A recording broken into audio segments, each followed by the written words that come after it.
म्हणजे कसं थोडी लापरवाही दिसते आपल्याला. ठीक आहे. नाही नाही नाही, असं होणार नाही, असं होणार नाही. ते काय तर राज्याचे अध्यक्ष असल्यामुळे आणि त्यांच्यात काही कम्युनिकेशन घ्या. पण सर, मी त्यांचा काउन्सिलर आहे, मी थेट तुमच्याशी बोलतोय. मला असं वाटतं की तुम्ही जर मला पाठवून दिलं ना, हे बघा तुम्ही त्यांना जरी भेटलात, हे बघा सर, त्यांना भेटलात ते गेल्या तर मी तुम्हाला प्रामाणिकपणे सांगतो की ते मलाच आदेश करतील सगळं काय काय नाही. त्याच्यात नाव गाव काय माहित नसल्यामुळे रॅन्डमली मी लिहू शकत नाही. पण माझी तुम्हाला रिक्वेस्ट राहील सर, हे बघा आयोगाच्या अध्यक्ष आहे, राज्यासाठी काम करतात, त्यांच्यासाठी माणसं पण असतात. मी जर MSCW ला आमचे हजारो मेल प्राप्त होत असतात. जर मला मेलला पाठवून दिलं ना तुम्ही, तर ते मी तुमचे ते सिनियर PI कोण आहेत ना तिथले सांताक्रूजचे, त्यांच्याशी बोलून घेतो आणि ही पत्रही पाठवून देतो. आपल्याकडे एव्हिडन्स होऊन जाईल. मग काय करता येईल की आयोगाने पत्र लिहून सुद्धा बाबा पोलीस काय असं तसं, तर आपल्याला मॅडम कडून तुम्हाला चांगला काहीतरी रिस्पॉन्स मिळू शकतो आणि चांगलं काहीतरी काम होऊन जाईल.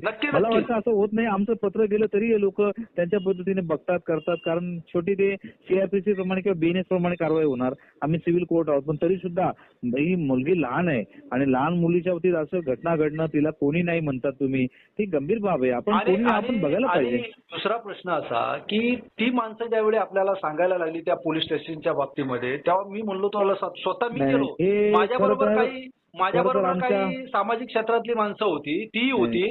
तर त्या ऑफिसरचा उद्धटपणा जो मी स्वतः डोळ्यांनी पाहिला. नाही, पोलिसांनी अशा प्रकरणात कोणत्याही प्रकरणात संवेदनशील बघितलं पाहिजे. महिला तिचा उंबरठा ओलांडून गेलेली असते आणि यासाठी मी सुद्धा वारंवार, मी साहेब मला 25 वर्ष झाले फील्डमध्ये, पोलीस स्टेशन मध्ये एखादा कक्ष असा ठेवा ना तुम्ही की जिथे महिला सन्मानाने येईल, बसेल, तिला पाणी मिळेल, एक महिला पोलीस येईल, तिच्या खांद्यावर हात ठेवून तिचं सगळं ऐकून घेईल, मग तुम्ही FIR काय असेल तसं करा. भावनिक आधार देणं पण गरजेचं असतं ना. काय मला सांगा, लढायला हिंमत तरी द्यायला पाहिजे ना. त्या पीडित जे नातेवाईक आहेत ना, ती पोलीस स्टेशनच्या आतमध्ये जायला घाबरायला लागले, ते रस्त्यावर बाहेर बसायला लागले, आमच्या बरोबर येत नव्हते. म्हणजे त्यांना किती दमदाटी केलेली असणार. असं नाही व्हायला पाहिजे. माझं मत असं नाही. म्हणजे एक तर्फी आपल्याला असं वाटतं पोलीस स्टेशन आहे की तो गुंडांचा अड्डा आहे, भीती निर्माण होते ना. हे रॉंग आहे. तुम्ही सांगता ते सत्य असेल. काय बोलले माहिती आहे, त्यांना आम्ही रिक्वेस्ट केली की हे अर्ज घ्या आमचा, आणि अर्ज घेऊन फक्त एवढंच आहे की त्या मुलीची तुम्ही जे मेडिकल केले, ती कशी तिची मासिक पाळी आलेली होती, त्याच्यामध्ये मेडिकल झाली, तर पुन्हा एकदा मेडिकल करावी.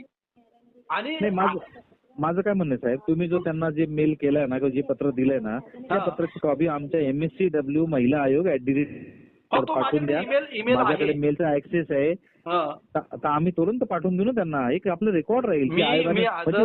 आताच तुम्हाला मी ते पाठवून देतो. माझ्याकडे ईमेल सेव्ह आहे.